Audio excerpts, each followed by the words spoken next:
Yeah, no, doing an in-person podcast is so much better because you get the vibe, you can get the emotions, you get like you're in it. You feel in it. Oh my God, I completely agree. This is totally different and I love it so much already. Yeah, I've done a lot of Zoom ones. Some of my really like favorite episodes have been through Zoom or like just online. Oh yeah. But I don't know. There's something about just doing them in person that's way better. What was that? Oh, that was my phone. I'm sorry. Oh gosh. I think I need to get like really good video quality too. And it's really hard, I think, on Zoom, but I just need a better webcam, I think. Yeah, absolutely. Yeah. I mean, if you just get like a simple camcorder or something, it'll work. I even just bought another camera. I think I have it in here. I could show you afterwards. Okay. And that would work really well too. Nice. But, cool. Yeah. Yeah, no, I mean, we live in a time where like creating content is probably extremely important, like especially for somebody who owns a business and somebody who wants to like get themselves out there and kind of what they're doing. Like it's extremely important. So yes, good camera quality, sound quality is extremely important. Right. I didn't spend much money on like my podcast mic, and you don't need to. Right. And I immediately seen a huge difference, and I'm like, yeah, this was a great purchase. I'm See, I bought all this equipment, and then I recently started doing interviews like outside of the studio, like going to different businesses and whatnot. So I invested in these little mics that you can just clip on, and the sound quality to those are amazing. Oh, really? And they're pretty cheap. And I'm like, man, I should have just did something like this instead of buying this whole all this studio equipment. I literally was like, when I was looking at mics, I was like, do I just get one of these portable ones so that I can just like, it can be multi-purposeful. It's smaller. It's easier. Yeah. And I'm like, maybe, but I'm going to start with this one because it's cheap and we're just going to go with it. Yeah. So tell me about your podcast. You just started recently. Tell me about it. How is it going? Like, do you enjoy doing it? What's the dynamic of learning how to do a podcast like? I mean, it's been so long since I've started, but what was that like for you? So I came up with the name first, and I came up with it a really long time ago, and it's called Talk Clutter to Me, and I've always loved the name. I knew I wanted to do something with that name. I just didn't know what it was. I was at a retreat, and a really big influencer, I was talking to her about it because they were getting ready to start up their podcast again. And I told her the name, and she's like, you need to go get that domain name right now. I'm like, really? She's like, yeah, it's that good. You need to get it now. And so I purchased the domain name right then and there, and I started working on it. And it's all about being organized and kind of taking you behind the scenes, behind the curtain on what it takes to become organized and just being real with people. Because I feel like people see all of these influencers and organizers on Instagram and TikTok, and they're like, oh, that's so unachievable. It's so unrealistic. Like, why would you take rice out of the container and put it in this other random container? And I tell people, I'm like, you don't have to do it. It just works better for this and this reason. And so I like to bring people behind the scenes and give them a real life, hey, this is why people do this. And you don't really need to fold all your underwear or socks if you don't find it fun. You don't need to. I don't. I'm probably the only organizer out there that's going to tell you I don't fold my socks and I don't fold my underwear. They just get thrown into a drawer. So do you match your socks up, or do you mismatch them? Do you wear them mismatched? I have all black socks. Oh, okay. So I have in my drawer like drawer dividers. So like this middle section is all my socks, but they're all black. So I just need to grab 2 socks and head out the door. I don't look. I can literally grab 2 matching socks. But I'm like, you don't have to fold your socks if you don't want to. And it can still be organized. See, my daughter, she's so particular with her socks. I feel like maybe I'm particular too. I match them all up, even though they all match. So I guess that makes no sense. But my daughter, she doesn't like them like when you roll them together. Mm-hmm. So it's like a ball. Yeah. She wants you to like lay them flat because she has socks that you have to match. Like they have like pictures and whatnot on them. So she wants to lay flat and like flattened out. I'm like, this is a lot of work.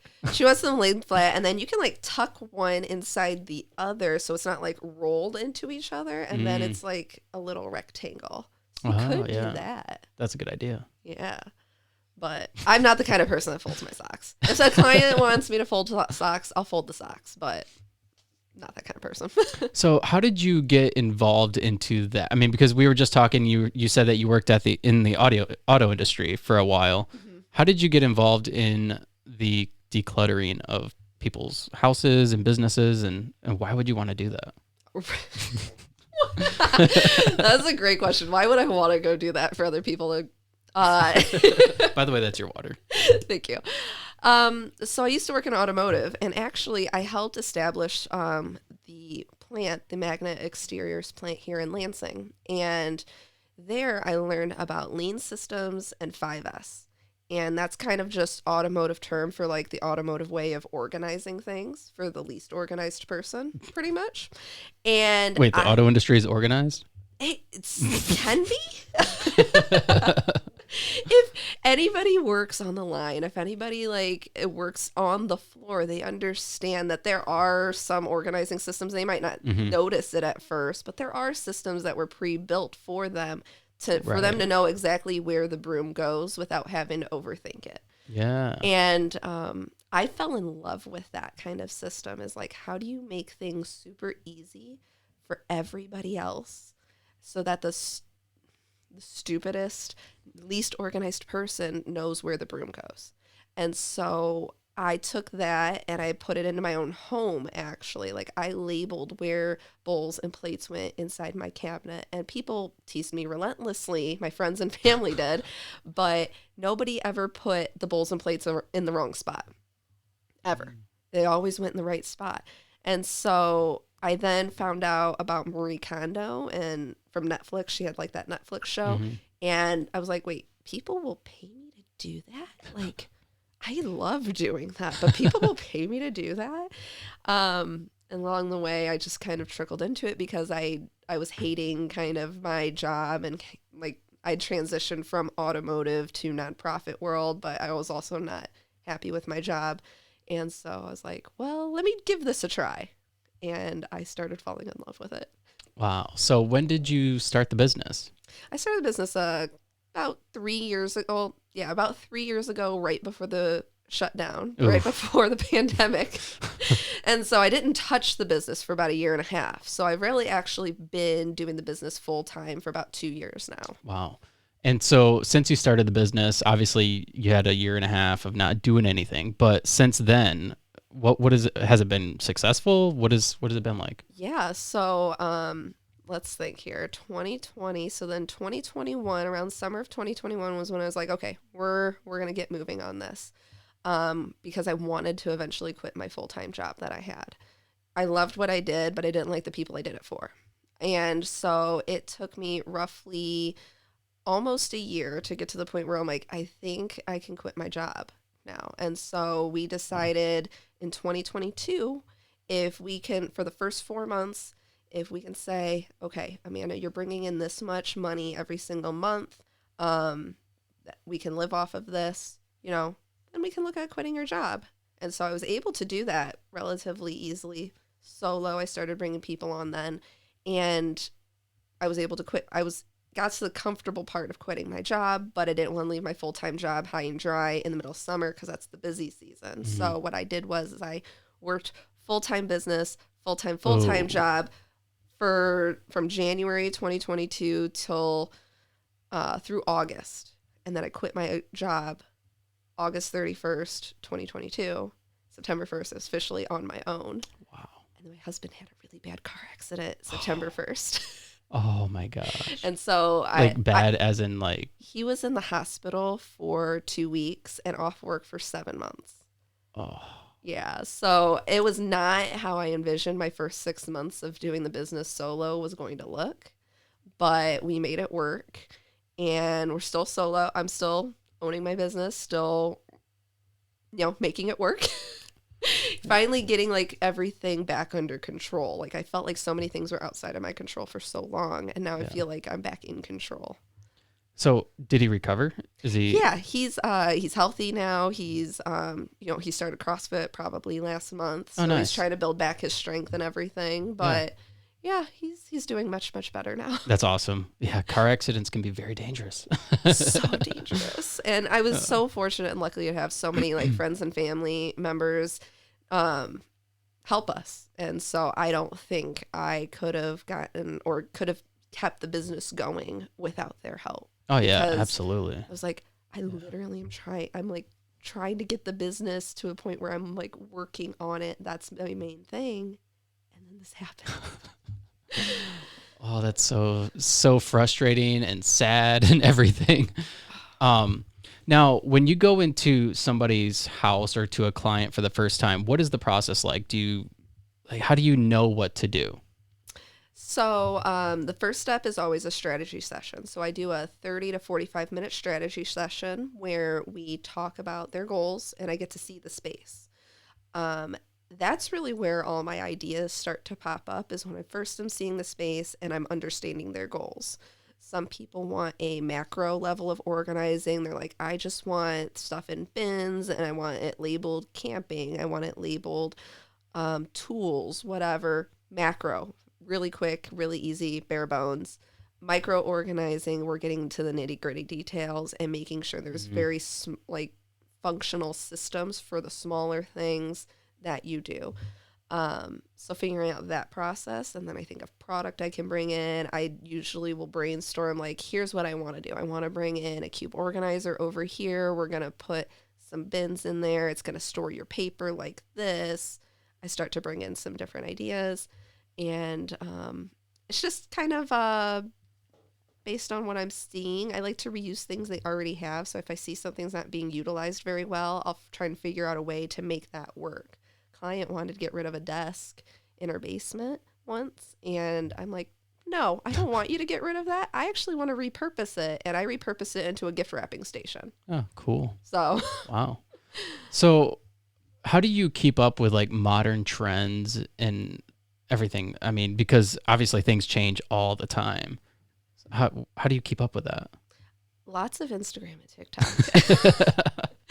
It's part of my job to be on Instagram now. But yeah, Instagram and TikTok give me lots of great new ideas, because I'm giving other organizers awesome ideas too, but they're also giving me these great ideas.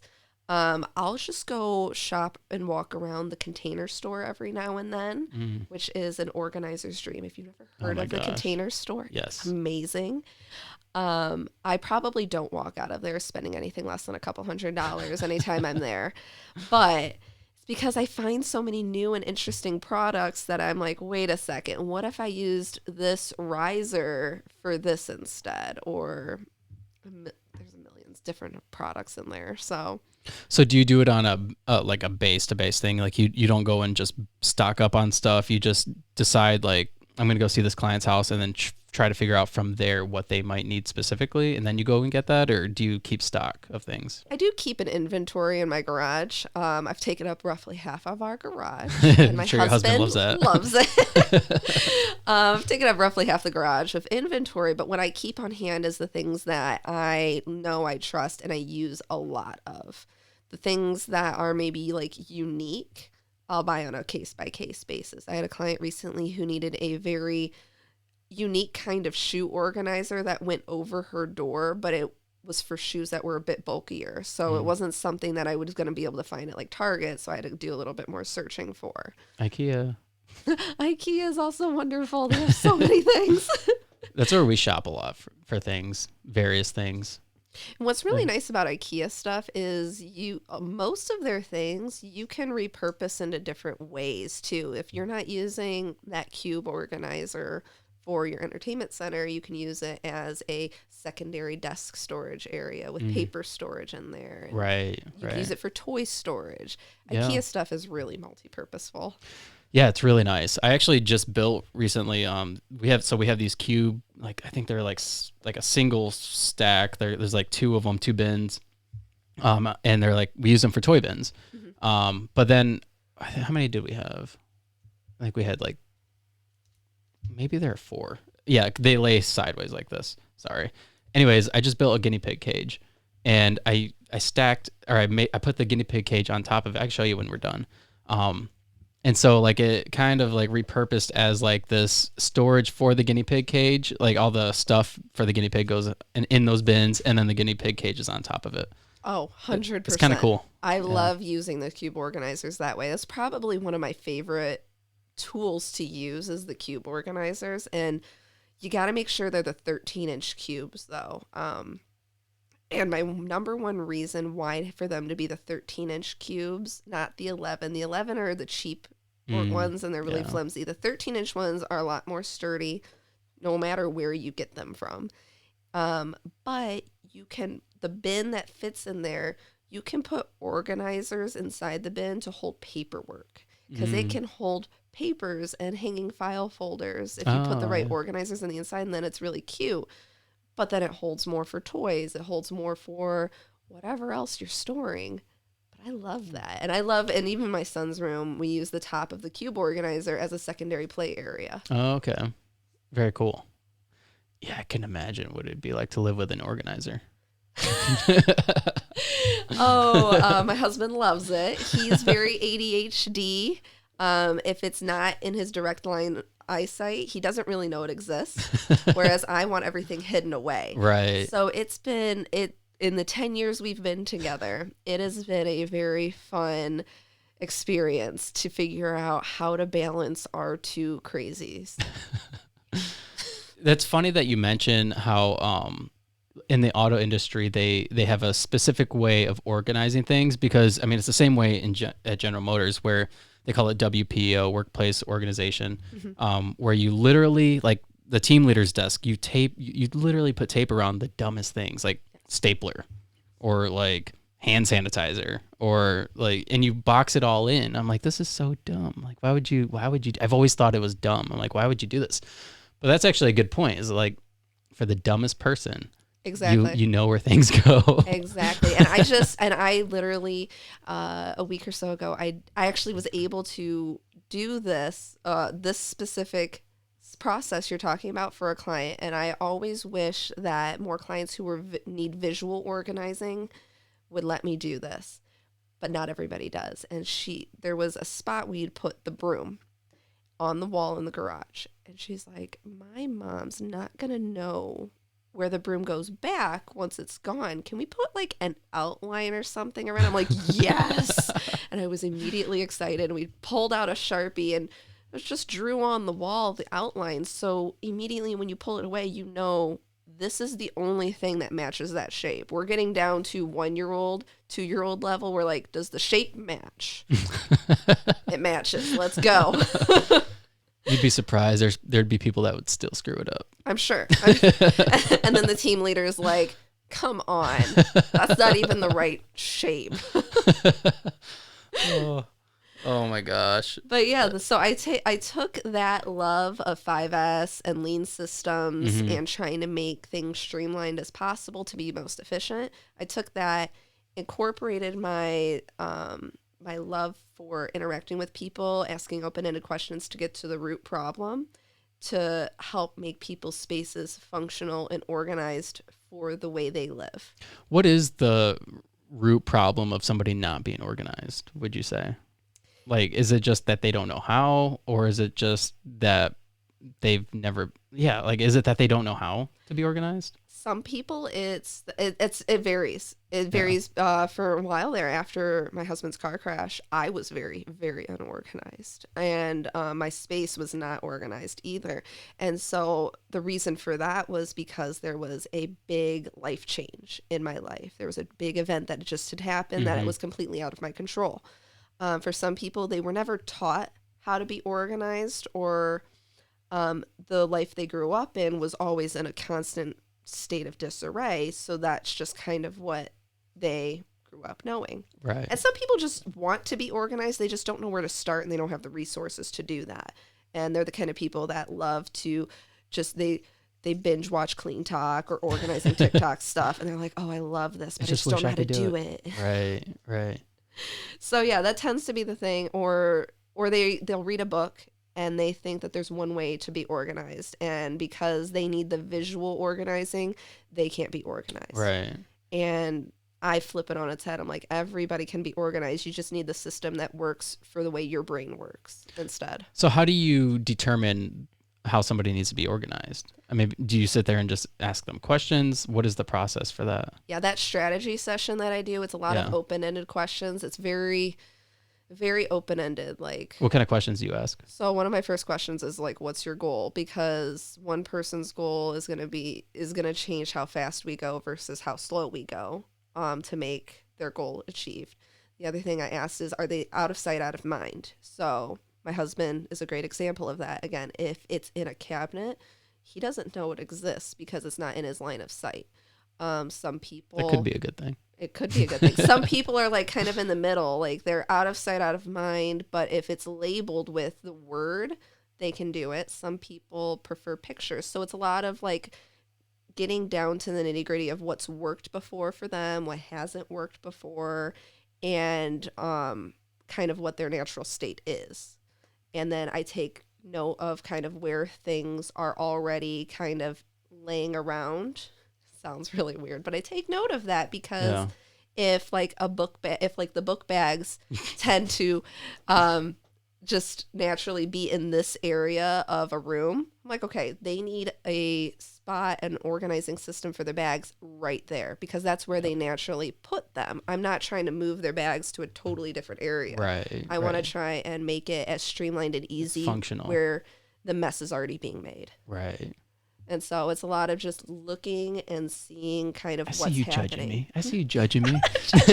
Just some hooks, whatever. Yeah, no, that's actually extremely important because like I've gone to so many people's houses. I'm like, what is going on here? Like, I mean, my stuff hangs up generally.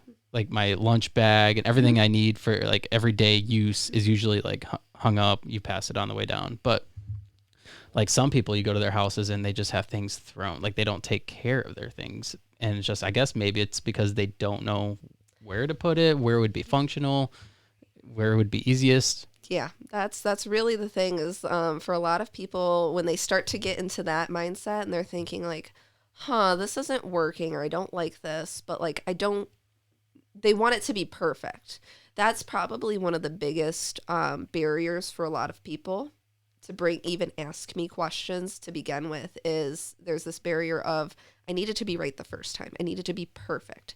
And that's the problem is like if they're trying to do it on their own, they have to get that out of their mind. Mm-hmm. It's not going to be perfect the first time, but you just got to make little steps. Yeah. Progress over perfection, really.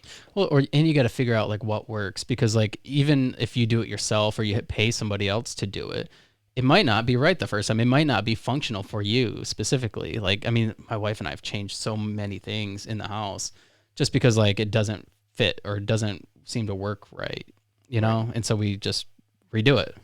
Yeah, you just find a different way. I think we've done our garage. We've done a whole reorganizing of our personal garage, I think twice now. We've had it for probably 2 years. We've done one every summer now. But it's because lifestyle changed. Mm-hmm. So having my product in our basement wasn't working. I needed to find space in the garage. Right. So then we had to bring it all up. Now, what's the garage look like? Okay, this isn't working because of A, B, and C. We're living in it. And then we decide, okay, this isn't working. How do we fix these problems? Oh, we just have to move this over here. And then that fixes all of that problem. Right. Okay. What is the coolest organization that you've done? Ooh, Do you have any pictures or anything of it? So I love, so there's 2 things I love to organize most in my life. And one is garages, actually. I have a huge hands-on working knowledge of tools. And so I love doing garages and tools specifically. I'm actually a keynote speaker in September for the American Society of Professional Organizers and talking about organizing garages. Really? Where's that at? That is in Orlando. Wow. So I'm going down there, spending a couple days, but I'll be a keynote speaker on that. And Very so garages cool. I love. And there is a garage recently. I was on WILX, super recent garage that I recently did. And it is probably one of my favorites because I was able to put in so many different customized systems. And they had so many different kinds of stuff. So it wasn't just a storage garage. Like the one guy loved bikes and she loved gardening. And they had a dog and they had kids. there was so many different things. And so I was able to put so many different kinds of systems together for each person, really. Are there specific systems that you typically stick to, like garage systems, or do you just find... It's really customized to that's probably the other thing that makes me a little unique. I feel like everybody sees these garage systems that you can spend thousands of dollars for, which are beautiful, and they're highly customizable. So you can literally move hooks around. I like to organize garages without those a lot of the time. And so I use what's already there and I just add stuff to it. That's really what I like to do. Like for this garage that I'm talking about, he's a huge bike lover and he has so many wheels, like bike wheels, different kinds. And they were just stuffed on top of a shelf when we got there. I installed hooks that mounted from the ceiling so that he could put his bikes on those bike wheels on the hooks and get to them so easily, and they were off the shelf. That's cool. And it looks really, really cool in there. So is there video or footage of this? Yeah, so WILX, Studio 10 did an interview with me where I kind of went around the garage, actually. Let's see if I can find it. Yeah, so find that. And so I love doing garages. I also love my garage because there's so many different kinds of tools in my garage. And so I get to really get very nitty gritty with the tools. We actually do team trainings, and I'll have people come into my garage to learn more about garage organizing when I have new team members. How many people do you have working for you? I have one full-time and one part-time right now. And is it on your website, by the way? Is this on your website? It should be on my website, yeah. So if you go to my website and you easylifeorganizing.com/media should take you to all the media stuff that I've done. And I think the WILX interview should be one of the top ones. It is. Nice.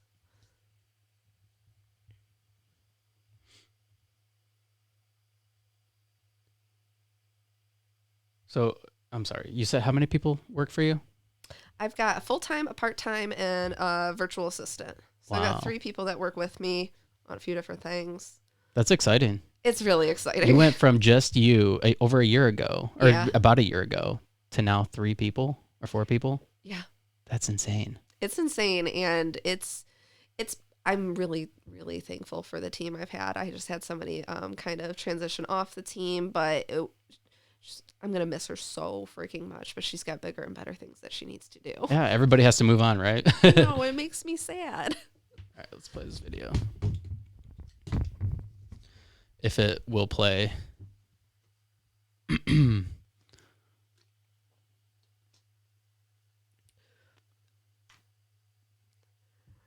But yeah, so garages are my number one thing. Oh, look, maybe.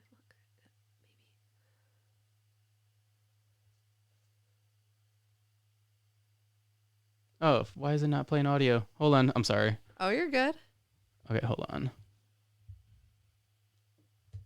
I don't know if the Bluetooth is hooked up.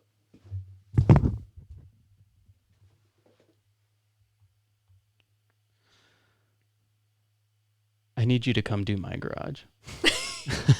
No problem. My garage is such a mess. What's crazy is I love doing garages, but it's a seasonal thing. I don't do garages once it gets too cold or it starts to snow consistently. I stop doing garages at a certain point. What's that point? Like fall? Toward the end of fall. Because normally like a hoodie and a jacket is fine for a little bit. But if it starts getting to be freezing or snowing, because we have to pull everything out. So it being wet, we can't pull everything out. I was able to do a garage back in January, February, but she had a ton of open space in her garage and it was slightly heated. So it worked out really well. That's awesome. On our hand, and what better way to use it than by organizing? Yeah. Especially in spaces right here like this garage, which at first can seem very overwhelming, but Amanda from Easy Life Organizing is going to make it a lot easier. Amanda, we're standing in the after right now, but I want you to walk us through the before. So the before, imagine this, like where the bikes are right now, just a kind of a heaping pile of random stuff. Where the toys are at, super big piles. You didn't know what was back there or what was underneath and everything. Tons of clutter back in the corner. And imagine this, like, you know you have something, you just don't know where it's at. And so then you have to go to the store and get a new thing. And then eventually you find it again. And so organizing the garage makes it to where you don't have to go back out to the store again. Wow. So Amanda, show me what you did right here with these bikes. So this area has to be one of my favorite parts, honestly, because this specific person here loves bikes. As you can see, they own 6 bikes in of itself, 8 bikes, plus tires. So what we did is we got an adjustable bike rack for them. So as they grow and shrink the number of bikes they have, they can actually take segments out of it to grow and shrink the rack itself. So this makes it, again, accessible and easy for them specifically. He likes to do his own bike maintenance. So over here, what we've done is we've actually labeled each of these bins with the different items that are in it. Now, this was the his side. Now let's move on over to the her side of the garage. Yeah, so her side, she loves to garden. So we have tons of like gardening tools. Originally, we're just thrown up against the wall over here. And I'm like, no, we gotta get those off the ground, put them up on the wall. This little thing was my little surprise to her. It's actually a toolbox. So again, I like to take things and just use them in different ways. Inside of this is her everyday like gardening tools that she would just take out there. All right, well, let's move on over because I know we've done some work here at the charging station. What does this look like? So what this was originally is these chargers were actually sitting on top of their chest freezer. And so think about this, like you come out and you need to grab some meat out of the chest freezer and now you gotta move all of the chargers off of it. It's not working. So I took all of the chargers and put them all over here. So I got 4 different chargers for different batteries of different things she uses. So now they're all here, so when you know you need a new battery, you know there's already gonna be one charged up on the charger. Now let's move over to the kids section, Yes. because we know that sometimes can be a big reason as to why there is a lot of clutter and disorganization in a home. And the more kids, the more clutter. Tell me The about more it. kids, the more clutter, Every and time. even more so with this home because of where they're situated. This home is actually, they have a lot of kids that are here in this area that they play with other kids. So it's so important to make this super accessible. When the kids know that they're gonna go play soccer, they know it's probably in that balls bin. If you can get stuff out with one hand and put it away with one hand, that is the best case scenario for everything. Amanda, if somebody wants you to come to their home or to their office space. That was pretty cool. Yeah, I love doing Yeah. garages. I guess I'll have to send you some pictures of like my tool system because they don't have very many like everyday hardware-y kind of tools, like just general handy tools, but I do. And so I have like a whole setup in my garage for that. But so garages are my number one thing that I love doing, and I love organizing for nerdy people because I am a nerd at heart. I was actually at the Capital City Comic-Con right before I came here. Cool. And it's just, I love organizing for nerdy people. The dice, the board games, the figurines, all of that. I love that. So I actually had a client and we were able to organize, and she's like, I want like adult nerd vibe throughout my house. And like, it's all kind of just shoved into one area, and it's not like adult nerdy. It's too in your face. And I'm like, okay, well, we're going to spread it out. We're going to do this. And we were able to turn her home into something that she's like really proud to bring her friends over for game night for. That's cool. Yeah. Yeah. I could imagine that. I mean, for a lot of people, organizing their house and getting things back to the way like that they want it probably helps them so much with like mental health and just being able to feel like they can live like comfortably. Yes. So on my podcast, I talk about the 4 different kinds of clutter that take over our lives, and they're physical, mental, emotional, and digital clutter. Digital is a newer one that not very many organizers are tackling yet, but I do. So Can you explain that? What's digital clutter? digital clutter. So we have laptops and phones and tablets galore.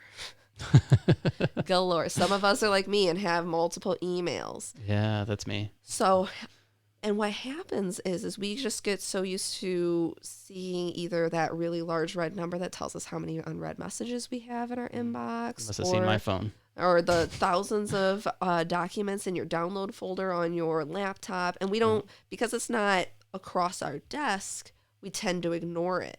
But it's eating up space on our storage systems, whether that's your Gmail or your actual hard drive on your computer or your cloud storage. Is eating up space that you could be using otherwise.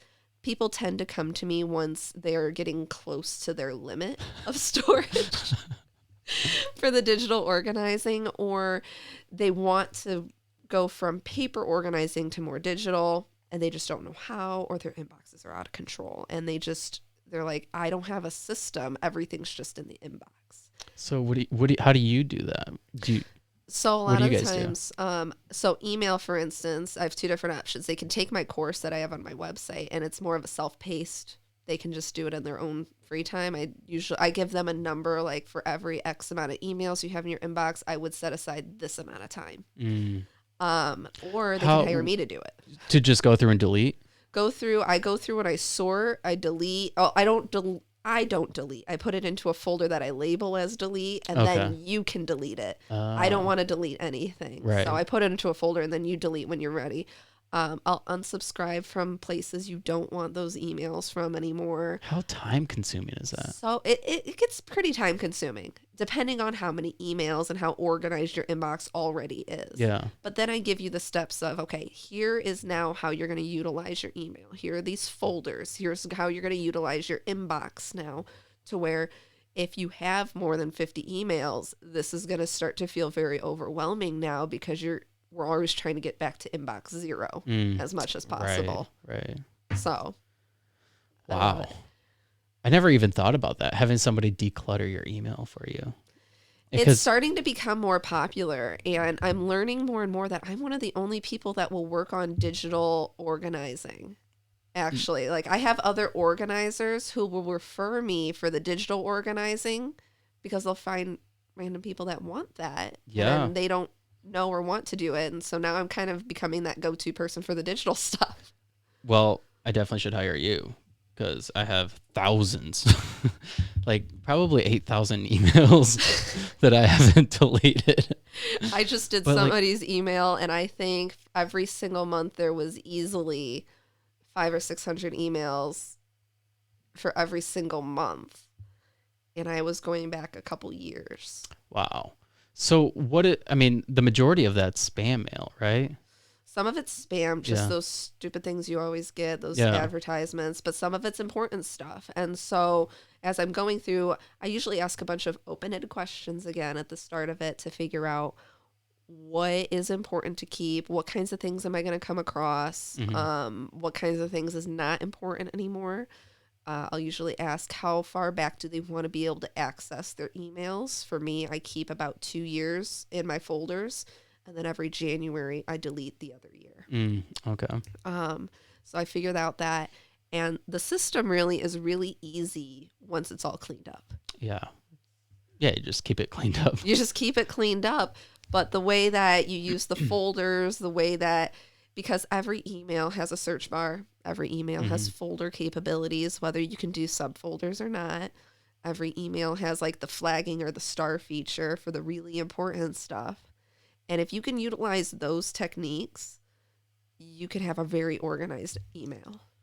Now, for somebody who does this professionally now, what kind of role has it taken a part of your life? Like, does it help you tremendously to stay that organized, or is it difficult for you to stay organized because you're working on everybody else's organizations? I'm going to be very real. Be with real you right now. Be real. Okay? I am a hot mess. I personally am a very hot mess sometimes. People always ask me, your house must be pristine because you're a pro organizer. I never think that. No, it's not. No. It's not pristine. The difference is it takes me 15 minutes to get the house ready for somebody to come over. Yeah. Right? I have a husband. I have a 3-year-old. I have a dog. Yeah. Dog aside, he's a husky, so my house is never truly clean. Yep. But it takes me 15 minutes to get everything back because of the systems I have in place. Right. Right. Sometimes I fall behind just like everybody else. Sometimes I fall behind on my mail systems or my paperwork systems. Sometimes I decide I don't want to do the dishes every single day.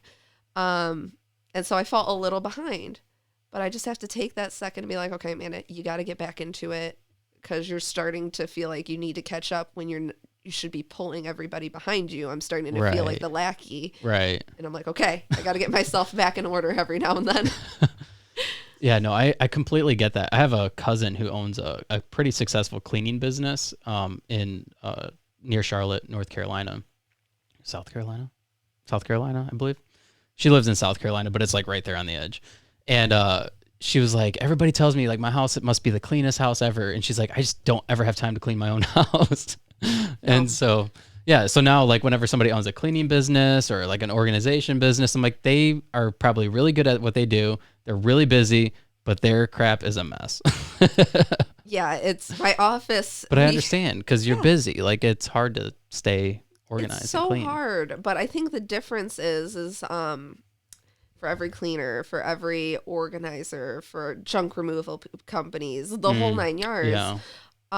Yeah. We have our stuff's kind of a mess in of itself, but it takes us significantly less time to get it back to where it needs to go because we already have the knowledge, the resources, and everything to do that. Right. It takes us significantly less time. Yeah. So yeah, right. I recently got our mail system back in order. I'm like, look, now I have a giant pile of things to file.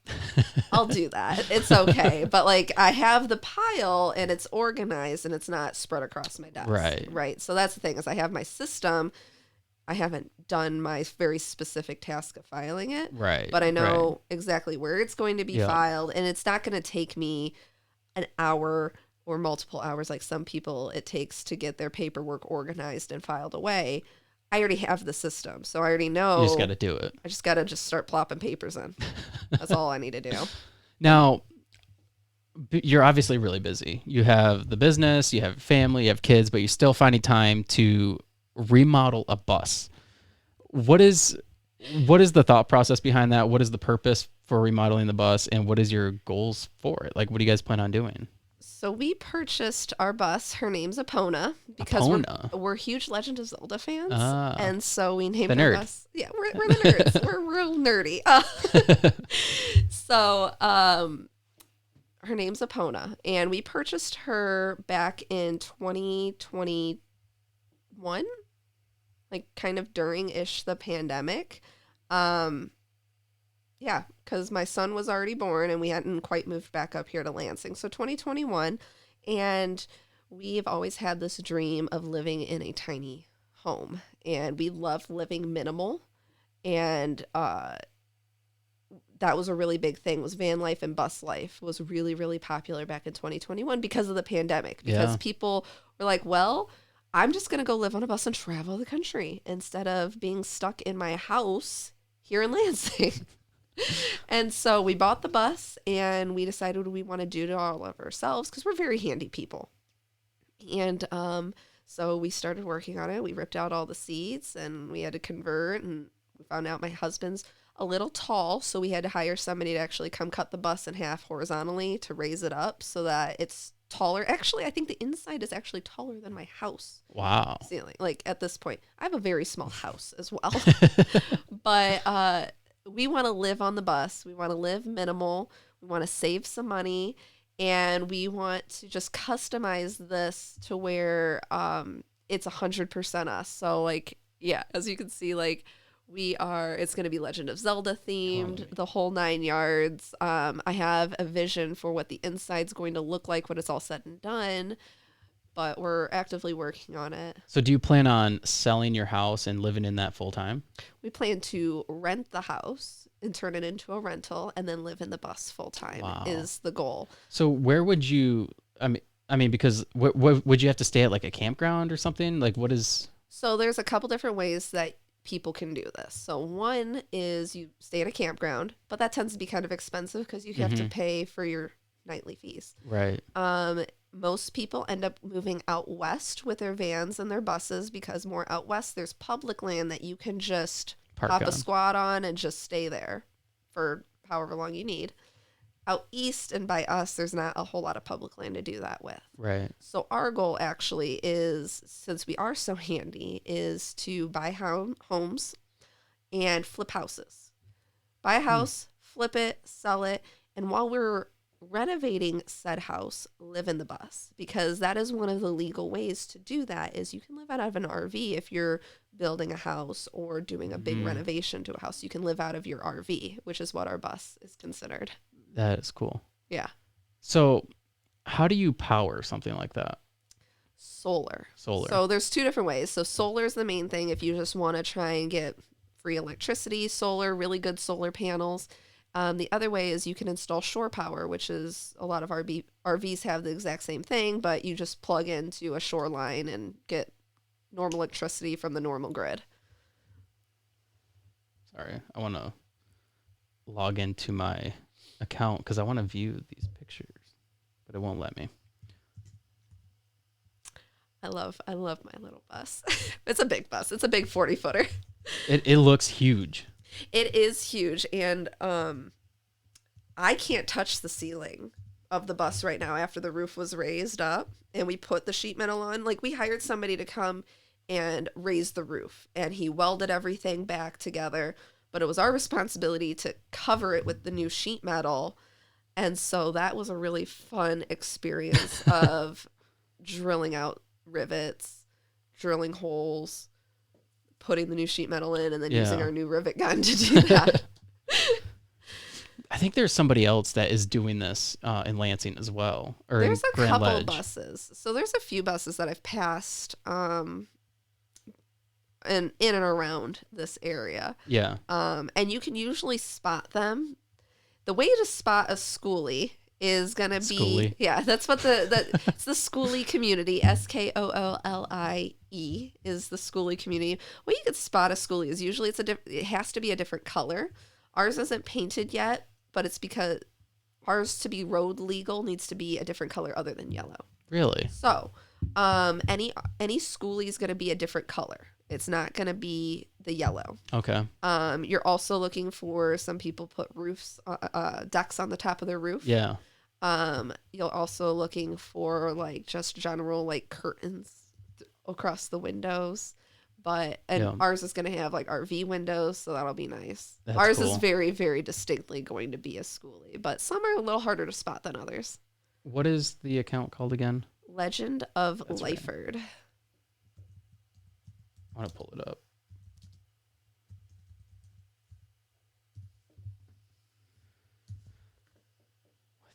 It's not coming up. I don't know why. I think my internet's not working that well. Yeah, that's all right. Yeah. It's all right. Yeah, no, the pictures look. Yeah, I seen a picture of your husband trying to touch the ceiling. He's 6 foot, Yeah. and he's 6 foot and barely touch it. So That's it's wild. impressive. That's really cool. And how many kids do you have? I just have one. You have one. Yeah, we have one, and then one dog right now. Okay. And it looks like a big bus, so like you'll have plenty of room with you in Yeah. So our bedroom is going to be in the back, and then there's going to be a little bit of storage. On one side is going to be the bathroom, and then bunk beds for child and maybe one day future child. And then we've got kitchen on both sides, like, and storage space for pantry, and then living room, and then the driver if you're going back to front. But the living room space is going to have like a couch on both sides that can turn into a bed, that can also turn into dining room table. So it's going to be super multi-purposeful. That's like a organizer's dream. It's be able to customize a whole bus. Oh, I have so many little plans already planned. Like, I already have plans for like the armrest, because you literally need to utilize every single ounce of space inside that small of a space. So like, I even have plans for like the armrest being able to flip up for storing either board games or video game consoles. So like, one will have like our Switch to store in there. Cool. One will have like a spot for me to store and charge laptops. Very Great. cool. That's cool. I'm super excited about it. So when do you guys anticipate it being done? We are actively getting back into working on it. Okay. Husband's car accident last year kind of put a damper on the fall size Yeah. stuff, and then my work has taken up a good chunk of our spring. So we're hoping to get it into a somewhat livable point, probably springtime. That gives us all winter, because right now we can start working on the inside of it. For a while there, we couldn't do anything on the inside because we needed to convert a bunch of the metal and everything and paint over it with rust preventative. Right. But now we're at a point where we can actually start doing a bunch of stuff on the inside. We just need to really get the floor done with the subfloor and everything, and then we can really start moving forward. How do you, because the buses have to be like a certain weight, right? Like it can't be too heavy. Right. So how do you keep it from being heavy? I mean, do you use like 2x4s? How are you framing things? So it's a lot of, we're going to be ripping a lot of wood, and it's not going to be true dimensional lumber like 2x4s. We've got to really be limited in what we're doing, but also having the right thickness, especially in our walls and ceiling, to have the right amount of insulation. So it's going to be spray foam insulation, because we're in Michigan. Right. People think I'm crazy because I'm like, I want to live in my bus full time in Michigan. And people look at me like I'm crazy. I'm like, I know I need a lot of insulation. Yeah, it's going to be insulated. So it's kind of balancing what are our wants versus what are our needs. Right. As much as I would love to have like a nice stone countertop in the kitchen, because then I know I don't have to do a bunch of stuff, that's going to be really heavy. Right. And then we got to make sure we weight the bus right. There's not too much weight on the left side versus the right side. And so it's just a little bit more of pre-planning on the front end with the overall design. And do you have to have it checked over by anybody like officially, or? I don't think so. No. Do you have to have a CDL to drive it? No. So, in Michigan, you do not have to have a CDL to drive a school bus unless you're transporting people. So when my husband brought the bus from Illinois back to Michigan, he didn't have to have a CDL to drive it. And now, because of the point where it's at in its build, we were able to get it converted into an RV. So it's no longer technically classified as a bus, it's an RV. And you don't need a CDL to drive an RV. Some of those RVs, I feel like you should.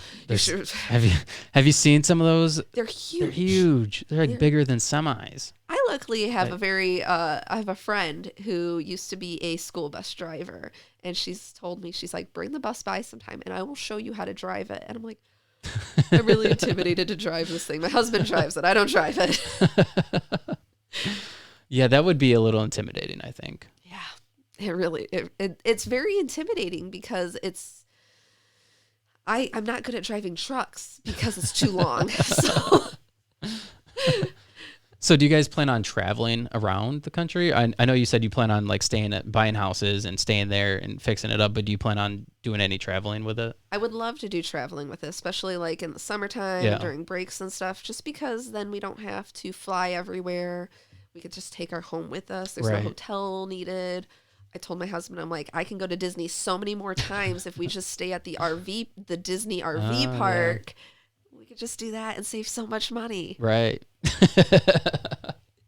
I think that'll be the first real strong test of it, is a trip down to Florida, because my grandma lives down there, but also I love Disney. So yeah, that would be the best way to do like a family vacation. Cheaper, a lot cheaper. It's a lot cheaper, and you can just sleep and stop whenever you need. Exactly. Yeah, and cook. It'd be a lot cheaper. I took a trip to Florida a couple years ago with my family, and we stopped, I think, one night at a hotel, and then we obviously have to stop and like get food all the time.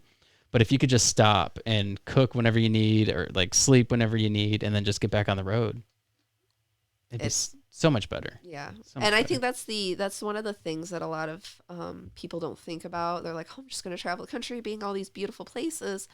There's a lot of in-between time that people don't usually think about, which is the stops where you're hanging out in a Walmart parking lot, or you're hanging out at just a general rest stop. Granted, you can have all your normal amenities, but there's a lot of not so pretty parts to living the van or school bus life. Yeah, I could imagine. Yeah. Wow. Now, is there anything else you want to promote or talk about on the podcast? I love organizing. I seen a picture of you doing jiu-jitsu. Are you? Oh, I do jujitsu too. I do a million different things. Okay, so if I had to rattle off all the things that I do, I'm a mom. I am a wife, a mom, a wife. I'm a professional organizer and business owner. I also have a podcast, which is Talk Clutter to Me, which is super new. I do Brazilian Jiu-Jitsu in my spare time. Where do you do it at? I do it at Magic BJJ here Okay. in Lansing. Okay. Great school. They also have judo classes and yoga classes, kids classes. Yeah. I love the school and the owners. What color belt are you? I'm a blue belt, but Okay. I've been a blue belt for roughly 3 years. How long have you done jiu-jitsu? 5 years now. Okay. I've been in it for 5 years and I love every second of it. It is probably my favorite stress relief. One of my favorite stress relievers. It's got to be one of the best ways It's to. like human chess with your body. Yeah. And for those of you who don't know what Brazilian Jiu-Jitsu is, it is like wrestling on steroids. And so instead of trying to pin the person, you're trying to choke them or break their arm. But in a controlled, friendly way. And it's full of love. It really is. Yeah. Like everybody most people that you spar or, wrestle around with. Yeah. They all just like afterwards, you high five and you're like, wow, Yeah. that was fun. I had the privilege of going to an event last year in September in Chicago. It's called Roger Up. It was an event with this guy who was on the podcast before. His name's Kevin Ross. He's a Muay Thai champion, and he was a public speaker there. And so I went to go see him speak, and then I got to see all these other people. Well, part of the event was going to the UFC gym across the street and training with some of the world-class jiu-jitsu trainers. Oh, that'd been so cool. It was one of the coolest experiences. I have a video of me sparring one of the guys who trains everybody. And he was just toying around with me, but it was a lot of fun. Mm-hmm. It was a lot of fun. I want to do it, but It's so much fun. You should try it. You should check it out, Magic BJJ. I've been wanting to. I just haven't. Well, you just need to do it. Yeah, I I think just the need to. first week is free. I don't know. They Okay. do so many free classes, like to just get into it. They do gi, which is the big, thick uniforms. They do no gi, which is more like what you see in like MMA. Yeah. And it is so relaxing, and the community is so incredibly supportive of everybody and everything. I started 5 years ago, and then I had my son. So I started at a different gym down in Monroe, Michigan, Monroe Jiu-Jitsu. And while I was pregnant, I was still able to do jiu-jitsu because I had done it for so long. Yeah. And it kept me active, and all of my training partners were incredibly amazing. They were sensitive. They made sure that I was staying safe, and I was smart in choosing my partners Right. well. Right. I was able to do Brazilian Jiu-Jitsu 7 months pregnant. Wow. And I only stopped because I couldn't. I was literally doing positions that weren't like correct. I was so big that I couldn't, and I had to stop because of that. But I would still go to class. I'd watch, take notes. I had my son. I was able to take my son with me when I went back, That's cool. and like he would just chill in the corner. I'd start training again. My son goes with me still to this Wow. day. He's 3, and he just kind of sits over there. He loves watching us do it. Yeah. But he's a 3-year-old, so he runs around a lot. And the community, even at my new gym here in Lansing, I've been here for roughly 2 years now, Okay. I think, at this specific gym. And they're so incredibly supportive. I'll be doing something over here, and then one of my teammates is like, "No, Owen," and is like trying to get him to like not like do something he's not supposed to do. So I'm so incredibly thankful for my jiu-jitsu community, because That's awesome. they allow me to keep going, Right. even with my 3-year-old. That's very cool. That's my terror. That's so cool. I mean, a lot of people, like when you talk about doing jiu-jitsu or joining a jiu-jitsu gym, or I used to be a part of a gym out in Perry. It was called Functional Fitness. And so it was like wasn't CrossFit, but it was just like a lot of like functional type training. And same thing, we could bring our kids, and you just think, when you think about that, you think about like, oh, wow, these are just a bunch of meatheads, or they just want to like choke you out or break your arm. Like, these are just meatheads. But no, they're some of the most supportive people that you'll ever meet. They really Yeah. are. I was getting dressed after class. I was getting into my normal people clothes, and I look across the mat. My son had like ran over to the water fountain. He like wanted a drink, but forgot his water bottle by where I was. And I just seen like one of my teammates picked him up to get him like up to the water fountain level. And I'm like, that's so sweet. Like, That's cool. that's so sweet to like help him. Yeah. I love it. I had a girl on that I know. I've known her for a long time, but she owned a beauty salon, and then she also did jujitsu out of her salon. Like, she taught people. Oh, that's so cool. And I can't remember. It was like Beauty and Beast or something like that. I think that's what it was called. Uh-huh. Yeah. But she's pregnant and just gave birth, so I think she might have stopped that for a while. But Yeah, it's really hard having a baby and then doing like trying to get back into jujitsu. did you ever have somebody tell you like, no, you shouldn't be doing that? I feel like people would. So it was my first OB. When I got pregnant the first time, my first OB was like, no, you really shouldn't be doing that. And it was a really bad OB, not here in the area or anything. And she pretty much like shamed me because I ended up having a miscarriage. She shamed me blaming jujitsu. Wow. And I'm like, no, and that's not true. So I found a new OB, thankfully. And she's like, if you've been doing it and you're comfortable and you can do it smart, totally. Yeah. And so like, and what's crazy is every time I've been pregnant, I've always like been in the middle of training for a competition, so that I wasn't able to do a competition, and I was really pissed. My wife, her and I used to do kettlebell competitions. Oh, and so cool. Yeah, it was a lot of fun. And she had an OB tell her that she shouldn't lift weights. And it's like, it's not like that. Like, if you've been doing it, you're fine as long as you're smart about it. You don't, obviously you're not going to push yourself like to where you're going to like miscarry or anything. Right. Like, and even for like so long in that first like half of the pregnancy. Yeah. Really, it's like, yeah, it's really hard to do any sort of damage, especially, and I had miscarried before the 3-month mark. So there was literally like, there was nothing that I had done. Right. But she was trying to shame me for it. My And so, gosh. but I left and I found a new one, and literally everybody was so incredibly supportive. My team, male, female, across the board, was super supportive.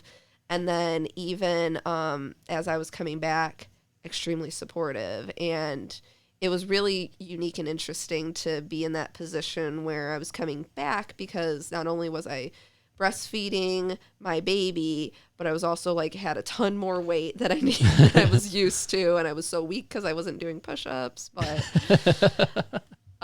it was hard coming back, but I'm so thankful I did.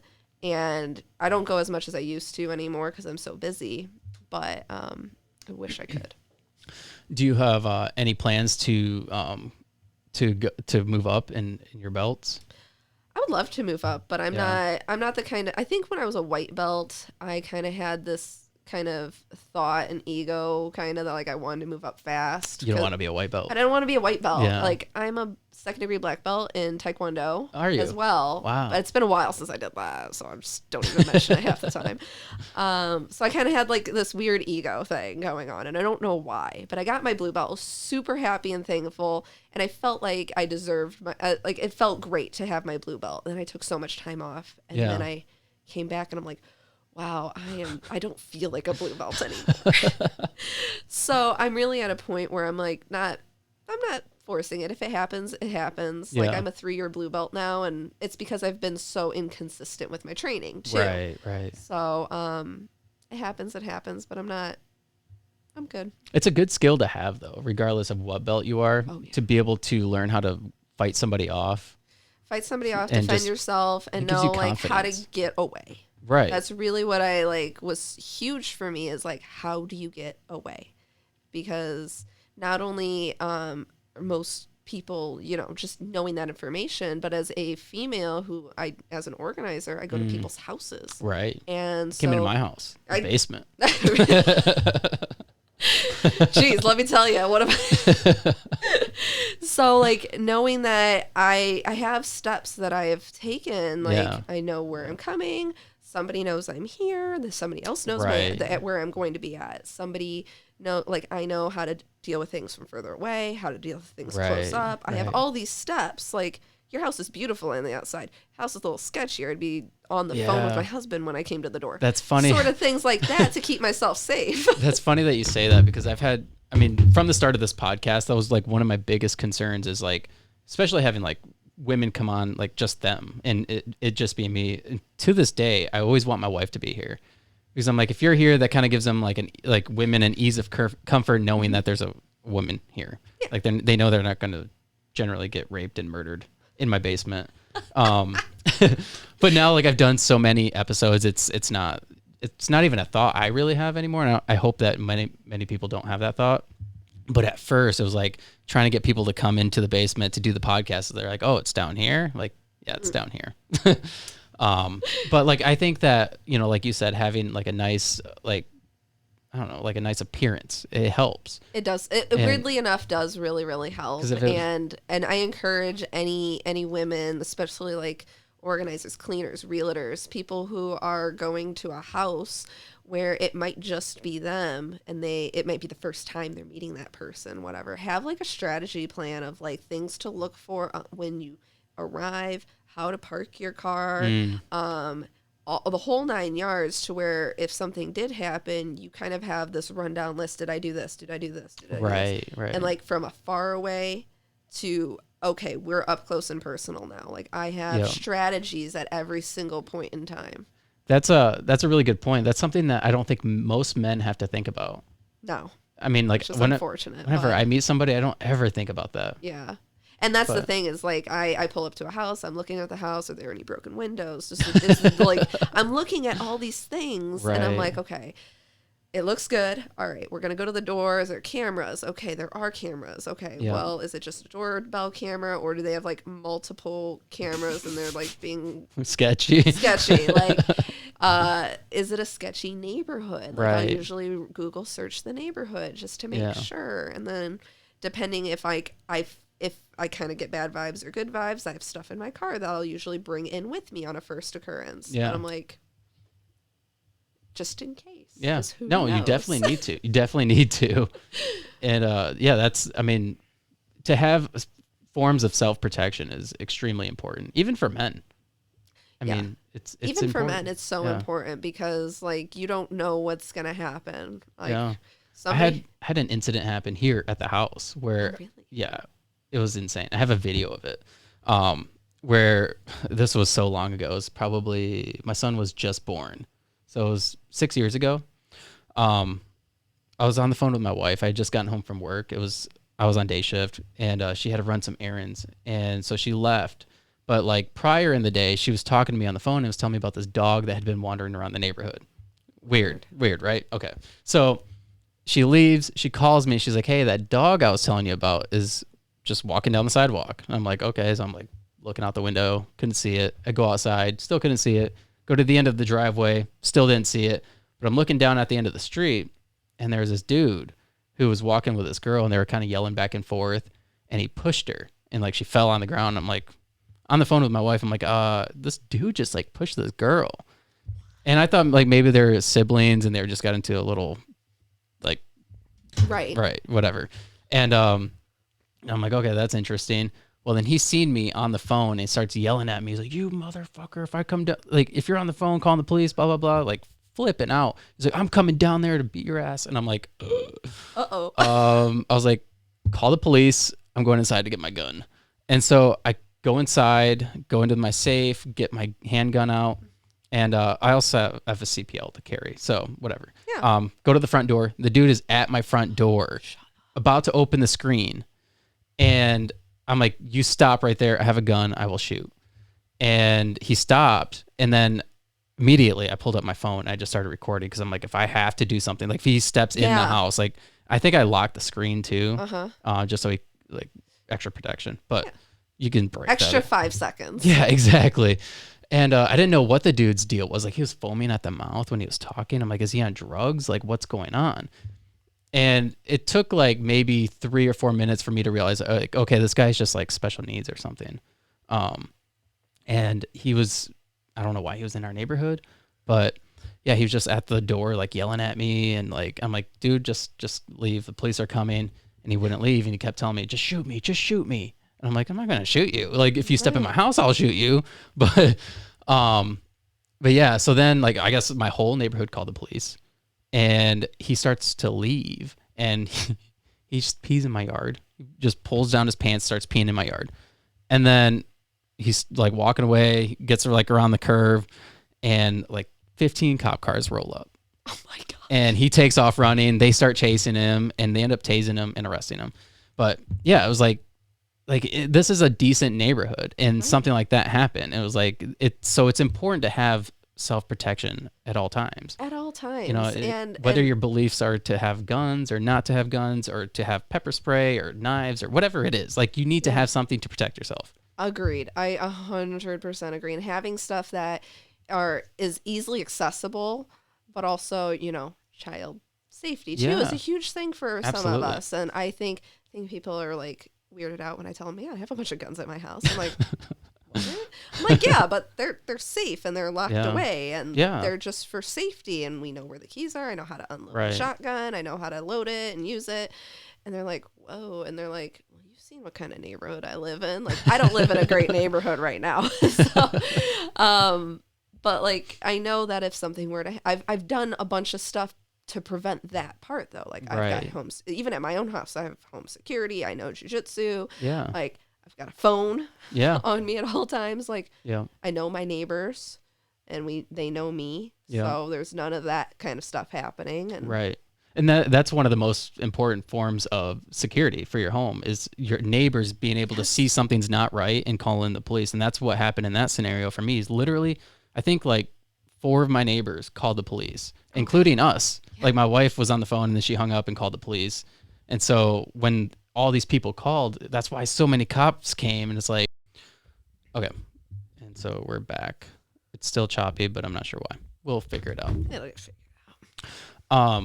So you're an author. Well, it's soon to be author. Soon to be author. What is the book about? The book is I don't have a title for it quite yet. I'm still working on the illustrations. I got the story. It's about being okay with your emotions and being okay to express your emotions. So it's about a girl who, when she shows her emotions, she turns into these different monsters. And she doesn't like that, and people have treated her differently because of it, and so she tries to hide her monsters. And eventually, throughout the story, she learns that certain people will love and embrace her for her being able to show her emotions and monsters. Oh, that sounds like a really good book. I'm so excited for it. I'm not the greatest artist in the world, but I've always wanted to author illustrate this specific book. Yeah. But that's actually a really good idea. I love it so much, and it's short, it's quick and to the point, and it's hopefully going to allow other kids to be comfortable expressing their emotions, because I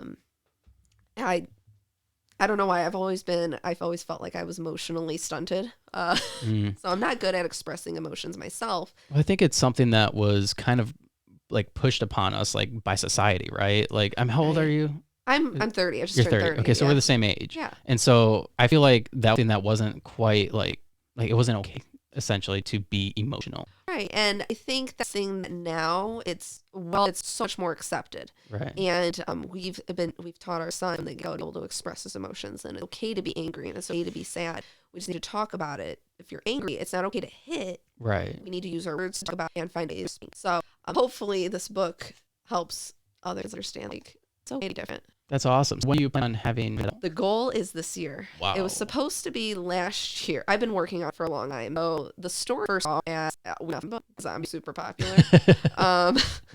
Started of like why grumpy Mr. Zombie, and it was like trying to figure out why the zombie is so grumpy and going from figure out, ways to make the zombie not so grumpy. But then I felt like I needed more of an emotional time.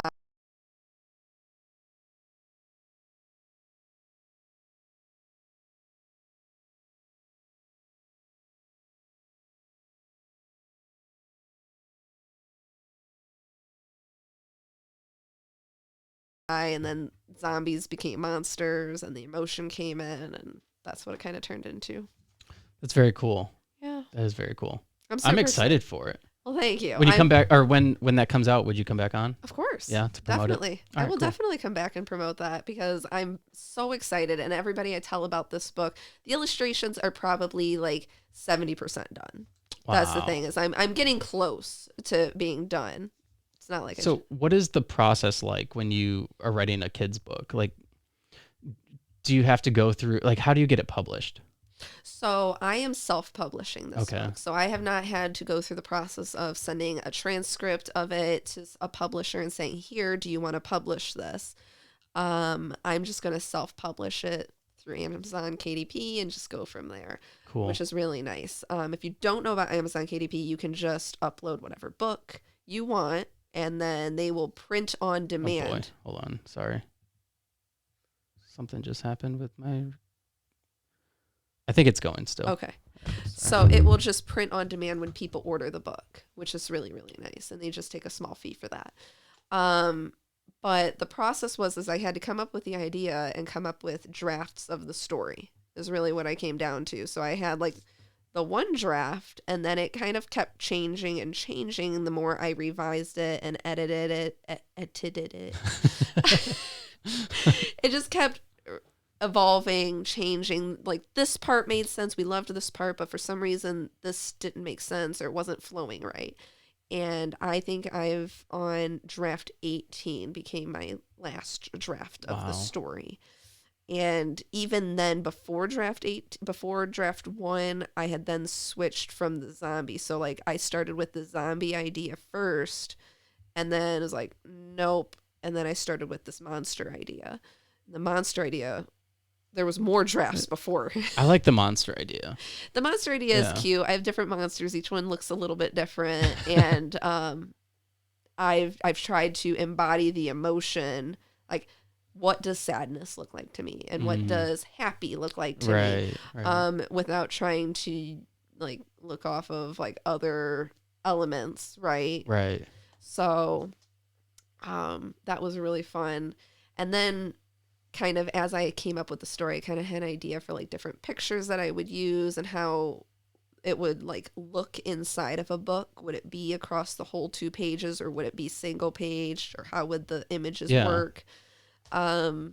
And then starting to work on those designs. Is it just you working on this, or are you working with somebody else? This is literally just me. This has been kind of a passion project. And like I said, I came up with the zombie idea probably like 8 years ago.